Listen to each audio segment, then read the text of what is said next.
Siya si Zoe. Ito yung time na na-admit siya kasi meron siyang tremors sa hind leaves niya. Chinek naman lahat. Negative din siya sa test sa distemper.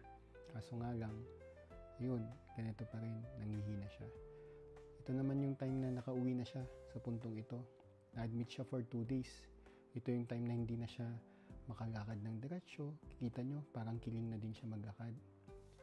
Siyempre, pinipilit namin siyang i-rehab. Pinapalapit namin siya sa pagkain niya. Para makalakad, para ma-exercise yung paa niya. Linalaban namin siya kasi sabi nila, ramdam nila ang true love. Pag love mo sila, lalaban sila na mabuhay. Ganon din naman sa atin, di ba? Pag pinaramdam na mahal tayo, gusto nating mabuhay pa. Ito yung time na okay pa siya. Tumatalon siya. Okay na okay siya. Magaling siya. May smile pa nga siya dyan eh. Tuwang-tuwa siya.